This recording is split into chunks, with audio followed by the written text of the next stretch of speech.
Hey dudes, welcome to Splat from the Past, the only 80s themed horror and sci-fi show where things can get totally radical.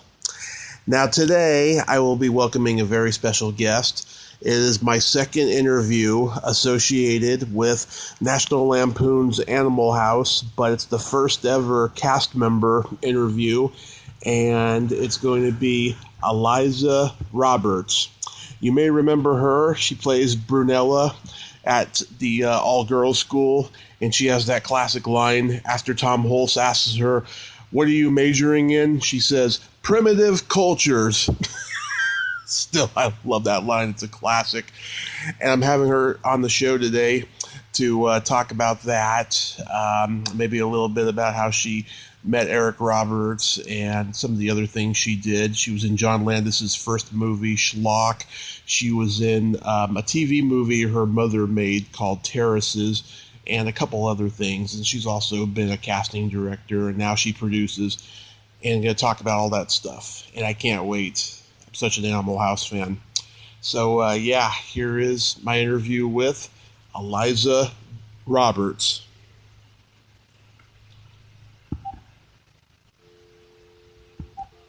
Hi there. Hey, Eliza. Welcome to the show. How are you? I'm great. How are you, Tommy? Oh, I am doing just spectacular this morning. It's such an honor, and I thank you for taking the time today. Of course. I thank you. I'm really happy to be doing this. So, hey. Awesome. So, going back in time, your parents, David Raphael and Lila Garrett, they were screenwriters for film and television, respectively. Did you know early on that you would take part in show business as well? You know, I did, actually. It's sort of like it's the only thing I've ever known. And even though we all, and my mom says this is typical, we all kind of hold out some fantasy in our minds that we're going to just join the other part of the world at some point, take a job where you don't take it home with you, where there isn't the same kind of pressure, and you don't have to sort of be so self-created, self-promoted. We all have that fantasy. It's just none of us actually do it. I have had regular jobs a lot. In college, I worked in a book bindery, and, I love my regular job. But, I think I kind of always did. I used to deny it. I pretended I wanted to be a doctor because with something that was a passion and an art like acting, you don't want to admit it. You don't want to admit you want it until you have it. So I kind of waited for some success to come before I acknowledged that, yes, this is what I'm really doing. Did you work behind the desk at a college dormitory? Like Brunella in the Animal House? Yeah. But it is definitely one of the jobs I fantasized about, so I channeled that when I played that role. Nice. And you're originally from New York? Yeah, from New York. New York City, Manhattan, right in the middle of everything. When did you move to L.A.? We moved to L.A. I was 12 years old, just turning 12, and my stepdad were writing for Bewitched. They were writing a lot of stuff, but they were writing for Bewitched. And remember, in those days, there was no email, so you couldn't write remotely and do changes in scripts. There was not even any fax. So they would just take their regular typewriter to do script changes, and then they'd have to mail the pages. So there was days and days of lag, which does not work on a series, obviously.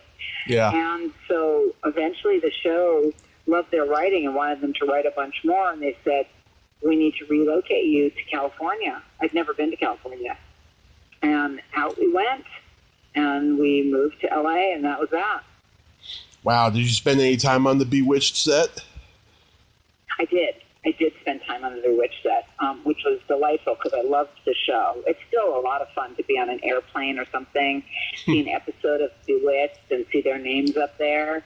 And I did spend time on the set. I went with them because they would do just script changes and script notes right on set, and I went with them on several occasions, and it was wonderful. The people were lovely, and it was so much fun to watch a show that you loved live. I mean, eventually, I've been on so many sets that eventually you're kind of like, ho-hum, but it was pretty thrilling then. Oh, nice. Yeah, I liked Bewitched too when I was growing up, seeing it on Nick at Night. Yeah, on Nick at Night, exactly. How did you meet John Landis? I actually met John. I went to a high school called Oakwood, which is a progressive, very artistic, very difficult but fantastic high school and also elementary school in Los Angeles. A lot of people in the industry, their kids go there. Henry Winkler, I mean, just like everybody. Mm-hmm. And I went to Oakwood. I started there in 10th grade. And John was kind of legendary. He'd been there. He was already gone by the time I got there. But he was kind of legendary as a highly creative person who got thrown out of Oakwood. He was filming something, just bootleg filming, and decided to jump off the roof of one of the buildings into the swimming pool, and he broke his leg, and they kicked him out. And now they claim him as an alum, of course, a proud alum. And then, but I didn't know him. We had a few mutual friends, but he was older, and then I was in England. I moved to England very young. I graduated from Oakwood very early. Moved to England when I was 16, and I was in a production of The Crucible. Mm-hmm. John Landis happened to be in like Yugoslavia or Poland or something, filming Kelly's Heroes, where he played a nun. He wore a habit. He was an extra. He just wanted to be on set. And he came with some friends and saw the play. And when I got back to California, I went up to Berkeley, and he called me on the phone, and he said, based on your performance in The Crucible, I want you to play Mindy Binerman in Shlock, which was his first big feature. Right. And I did, and that was it. Wow, yeah. Shlock, I still haven't seen it, but I know it was the first time he worked with Rick Baker. Yes, that's right. Yeah. The amazing Rick Baker, who we knew was a genius at the time. And we knew he was a winner. We knew he'd do great. But, I mean, Rick was even in Shlock. He had a little cameo as a kid at the high school dance on crutches, who falls over on his crutches. And it's like, oh, my God, this is Rick Baker, Yeah. But Shlock is pretty schlocky. I'm just warning you. Oh, I could tell, because it looks like it's a send-up of all the black and white B-horror movies of the 50s. That's right. That's what it is. And 2001: A Space Odyssey. It's a send-up of that, too. He throws that in there. Nice. I'll see it eventually, though. You were in a TV movie of the week that your mother made called Terraces. Yes. Yeah. That was fun. That was, there were no nighttime soap operas in those days. All the nighttime shows were either comedies or dramas, but each one was self-contained. Even so much so that you could even have the same actor play different roles. Each one was like its own miniature, it's an anthology kind of. And a lot of times you had running characters, but they were not a soap opera. You didn't leave a cliffhanger at the end. You resolved it. So my mom was known for comedy, but she co-wrote with George Kierko this drama, a nighttime soap called Terraces. It was all the intertwining lives of all these people in a condo building in Marina del Rey, and they all could see each other from their terraces outside. And actually, because of nepotism, they wouldn't let me audition for the thing, and so I didn't. And they cast Kit McDonough in one role, and that actually would have been the role I would have auditioned for. And then another actress, I'm not sure who it was, in the other role. And after a couple of days of shooting, they felt that the actress, though she was wonderful for that other role, that she just wasn't right. There was something not right. So very quickly, they had me come in and do an audition test for the role, and I got that role with network approval, and my mom directed it. And every time I drive through the marina or past the marina now, I think of Terraces. It was so much fun. Bill Ferber played my husband.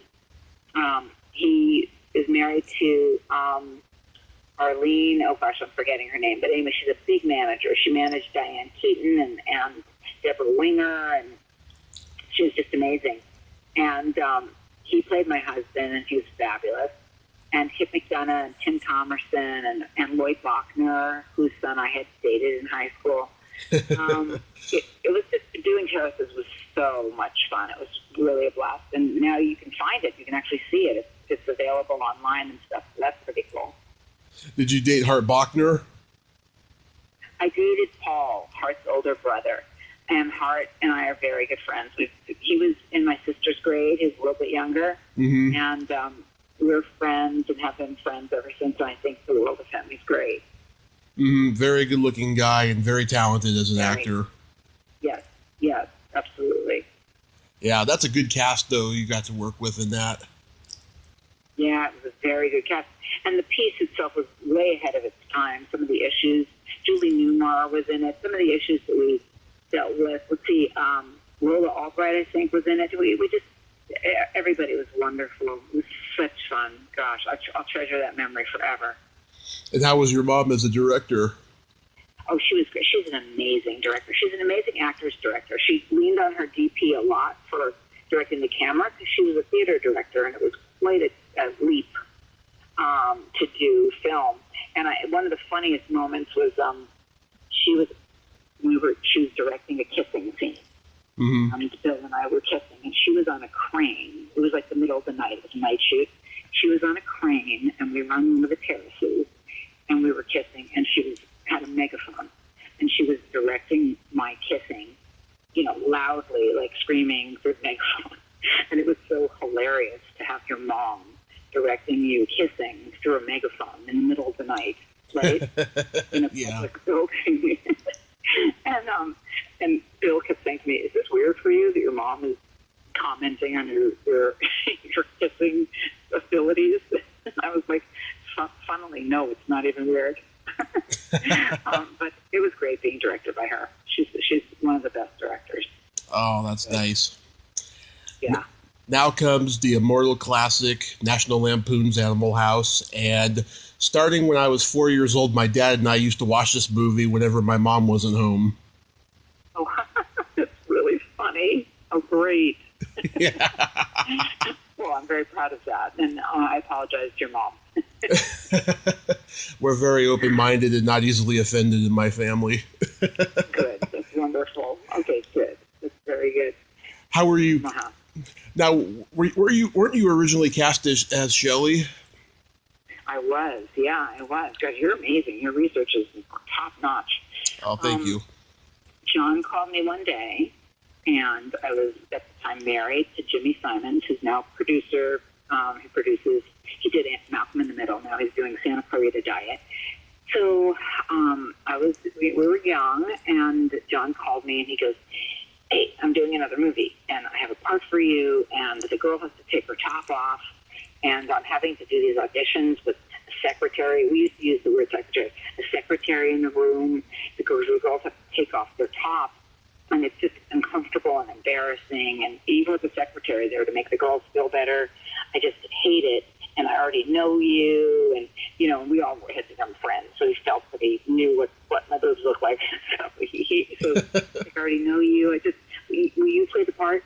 And I said, "Of course, I'll be happy to." I said, "I should ask you, when might you start shooting, because I'm pregnant." And I was early pregnancy, but I knew that the first thing to change in your body is your top. So before you get a tummy or anything. He goes, well, we don't start for a couple months, so I'll tell you what. He goes, let me get back to you. And he calls me back like moments later. He goes, "Okay, so we won't do that part. We'll do another part. I wrote in a part for you. And we'll be able to, in this part, no matter when we start, no matter how pregnant you are, we'll be able to just cover you up with a costume. And how about that?" And I said, "Great." And then Brunella was born. And I wore a poncho. Deborah Dillman, which is John's, she also went to Oakwood, and she is John's wife, and she's a genius, and she was a costume designer. And she, because everybody wore those pencil straight skirts, that was the style in those days. And it was a long shoot, Animal House. We were there for months. And she, you put me in that skirt, and the zipper had to get bigger and bigger and bigger as we went on. But she just put a poncho on, so everything was hidden. Couldn't tell I was pregnant. And except that I talked about it all the time, and I was very nauseous. But it was wonderful. It was just so great, and that was the role. And I was very close with Lisa Bauer, who played Shelley, Mm-hmm. And I held the rope for her when she had to dive out of the car with her shirt off. I held the rope for her to cover her up quickly. And I would love to have played that role, but I also loved the role that I played, so it was just great. Yeah, I think you would have been good as Shelley. I personally always thought you were much prettier than Lisa Bauer. Oh, thank you so much. Thank you. Yeah, Tim and I are still friends. He's directed Eric in a few things, and we've done a bunch of Animal House conventions together, and we're really, really close friends. And we also are sad that I didn't play Shelley. It would have been really fun. Yeah, but you had my favorite line in the whole movie, and I'm sure you know which one that is. Yes, I probably do. Primitive cultures. Yeah, that scene was iconic. Do you mind if we dance to your dates? And Shelley and Otter were already gone by then, right? So Yeah.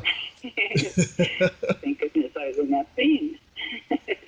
Yeah, you're really good at reacting to things, like when Tom Hulse says, "So, you ladies come here often?" Or when he tries to, go outside and check on Otter. You just have really good facial expressions. Thank you so much. Part of that is, part of it is just being an actor, but also John was, because remember, we didn't know how he was going to cut the scene. Mm-hmm. We just were playing it straight. And also, it was not noisy in there, so we had to set a volume level so when they put in background noise to make it seem like a club, that it worked.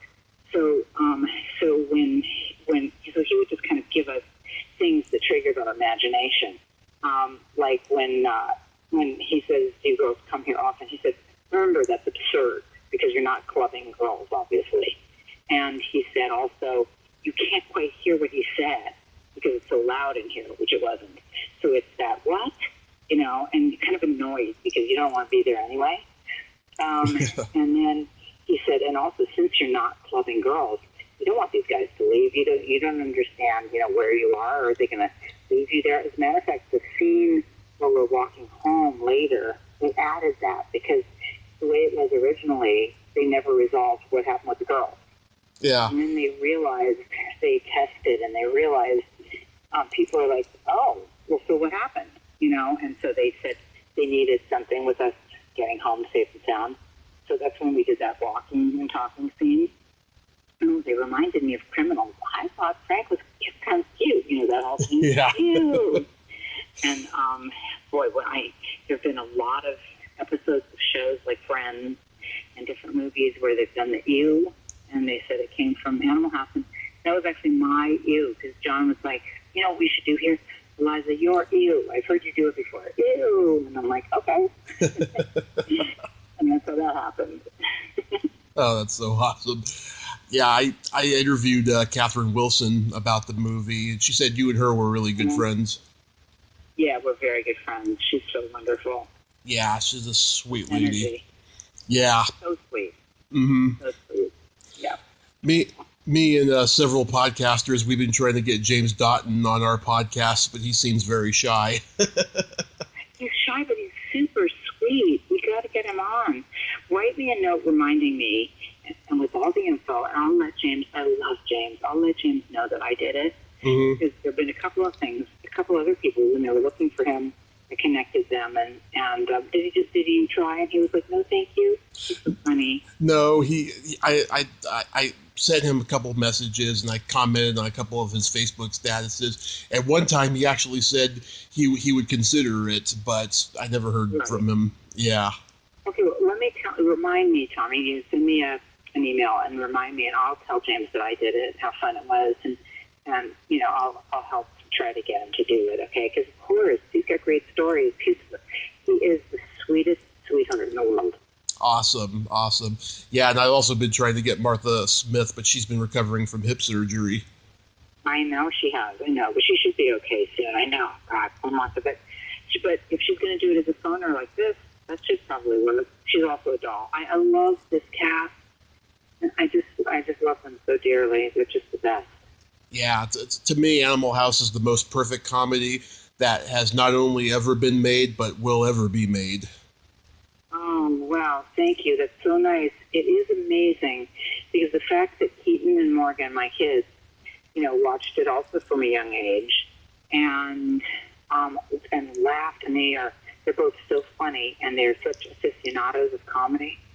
And the fact that they loved it as you do was really a good testament, because that's generations later. I mean, Keaton, he doesn't just love it because he's in it as the youngest cast member, having been a fetus in Animal House, which is quite a claim to fame. Yeah. But no, they love it because it's really funny. Yeah, it's hilarious. Yeah, it is. So how did you become a casting director? Well, actually, it coincided with Animal House. So I was pregnant with Keaton, and I had done Animal House, and then I was cast in a TV series called Baby, I'm Back with Damon Wilson and Denise Nicholas that my mom was producing. And I played a pregnant girl. And the casting director became ill.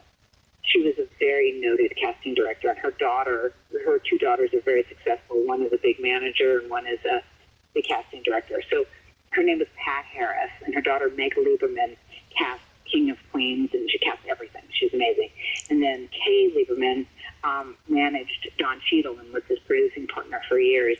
Those are her daughters. And so Pat was ill, and I was on the show, and when Pat was, sort of stopping being able to focus, a lot of my friends, I knew a lot of actors, a lot of my friends came in and they got the parts. So we just had a few more episodes to do. I was also producing. I was a very young producer of Don Kirshner's rock concert at the time. And I was also talent coordinator, and I had a million jobs on that show.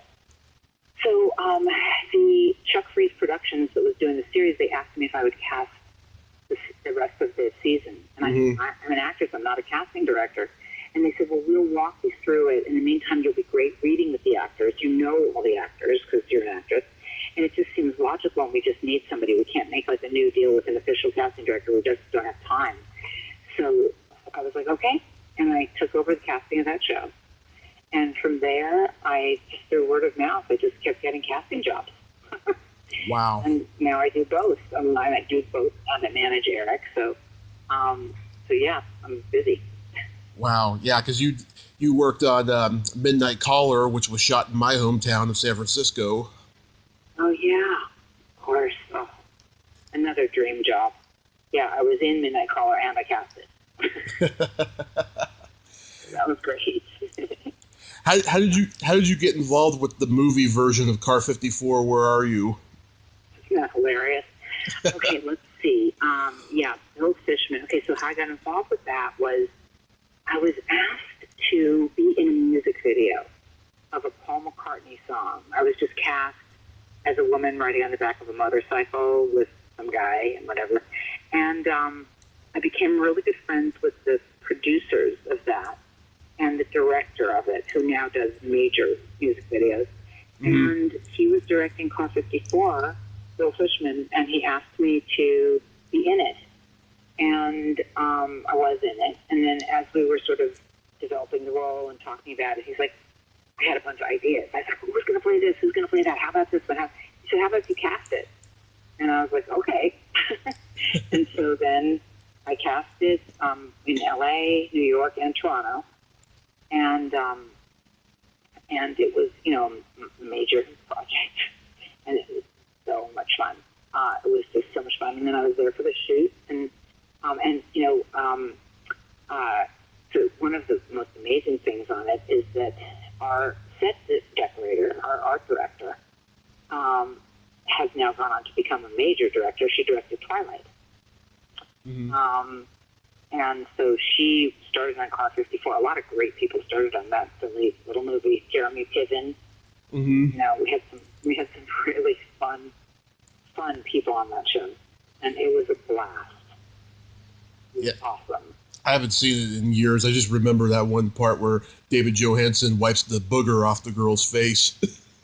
Yeah, that's Billy. It's Billy's humor. Yeah. As director. Very silly. How did you meet your husband, Eric Roberts? I met Eric on an airplane. I was doing Chains of Gold with John Travolta and Benjamin Bratt. in Florida, and then we had some work to do in New York. And I was just flying back to LA on MGM Grand Airways, and I happened to be seated next to Eric. And David Rayfield and Eric were both nominated for an Oscar the same year, so I'd just seen him on television on the Oscars. And so I just happened to be seated next to him, and I guess he developed a crush, according to him. And next thing you know, Jeffrey Dean Morgan was babysitting for my kids while I was away, and for our dog also. And I came home, and Jeff said, I came home from the airport, and Jeff said, Eric Roberts called you. And I was like, already? I just met him. And that was it. Wow, and was it love at first sight? He says it was for him. For me, it actually was not. I took my time. I took my time. I just wasn't sure. I wasn't sure. I thought, maybe he's crazy. Maybe he's like the characters he plays. And I don't know. It took a little while. Well, I'm a big fan of him and Julia and Emma. I think they're such a talented family. Yes, thank you. They sure are, definitely. So you're producing stuff now. You never had a desire to write like your parents did? I have had a desire, but I do write. And so what I end up doing with my writing is I do a lot of rewriting, and we're actually just about to start a book that I'm going to write with Sam Kashner that's about all of us. We've been asked to do it, so we're going to do it. And then when we had our podcast, Encounters with Eric and Eliza, I did a lot of writing for that. But in terms of just like the pressure of being a screenwriter and all that, I started a lot of things, but I really, seeing what my parents went through, it's tough. So most of my writing is restricted to emails. I've been encouraged to write. David Duchovny has said to me many times, you should be writing a lot more than emails, which is very wonderful. And a lot of great people have encouraged me, but we'll see. We'll see how it goes with the book. Yeah, I screenwrite too. It's very tough to even get your screenplays read. Yes, exactly. That's the problem. That's right, for anybody. Yeah. Yep. And you and Eric, you both do signings at conventions and stuff, right? Yes, we do. Mm-hmm. Yeah, last year I saw you and Eric were booked at Meadowlark Comic Con in Merced. Yes, that's right. Yeah, my friends John Provost and Laurie Jacobson went over there, and I was going to go too, but I couldn't make it. Oh, yeah. Well, we're going to do another one with the same people from Merced, and they're so wonderful. Laurie and John are just fabulous. Oh, I love... They just shot a documentary with Bill Fishman, the director of Car 54. They just shot a documentary with him about conventions, actually. Oh, nice. It's you to Bill. Yeah, they're still working on it. Remind me, when you write to me about James, remind me to introduce you to Billy, because he's still working on that documentary. He'd probably love to interview you. Oh, that would be wonderful, because I've been a big convention goer the last couple of years. You know, I'm a late bloomer in it, but I love conventions. I just think that they're amazing, and I'm just so lucky to meet people and then interview them. Yeah, perfect. Okay, that's great. I'm going to introduce you for sure to Billy. Don't let me forget that, okay, Tommy? Oh, thank you so much. Do you have anything upcoming that you'd like to plug? Well, the main thing that we always plug is the kids. And so Keaton, it's Keaton Simons, and he is on tour as he's the youngest member of the cast of Animal House, having been a fetus in the movie. He's touring with Brett Young, and he's doing a bunch of stuff. He's got some stuff coming up that we're not allowed to talk about yet, but you will see. And then my daughter, Morgan Simons, she just had a baby, so here we are. So now we're grandparents, Eric and I, for the first time, and Jimmy, 3 months old. And right now Eric's playing William Faulkner, so that's going to be pretty incredible. And that comes out, and that's fast-tracked. And then as for me, I do have a couple of things that I'm going to get started with that I'm looking forward to. But I just did something called My Brother's Crossing, and it's It's a very cool movie. So they're just in the editing process, and we should be on the lookout for that pretty soon, actually. Awesome. Yeah, and then Eric did another installment of his Docked by My Doctor movies for Lifetime. This time, Keaton did 2 songs in it, so that's going to be a lot of fun also. Awesome. I'll keep an eye out for those. And I appreciate you coming on today, Eliza. This was just amazing. Great, wonderful. Anytime, and I will work on James Doughton for you, and I will work on Bill Fishman for you too, for sure. Great. I'll write to you later today, and I'll send you the link to this that you can share. Great, wonderful. Thank you so much. If there's anything else that you need or anything you forgot, you know where to find me. Okay, honey? Okay. Okay, talk to you soon. Take care. Talk to you soon. Don't work too hard over there. Thank you. All right, I'll try. Okay, sweetie. Bye. Bye-bye. Well, there you have it. Eliza Roberts. Ain't she a sweetheart? I'm just so blessed with the guests I get. I just think anybody who starts a podcast out there, always persevere with persistence, because persistence is the name of the game, and it is key. If you like this video, everyone, please subscribe to my YouTube channel, add me as a friend on Facebook, join my Tommy Kovac comedian page on Facebook, follow me on Twitter and Instagram, and all that fun stuff. Well, that's all the time we have this week on Splat from the Past. Until next time, this is Tommy Throwback Kovac saying, there's no shame in living in the past, because the present sucks. Shamalama, shamalama, lama, ding dong, yay! Ooh, that is why you are my shoo-ba-doo-doo. Yeah. Later, dudes.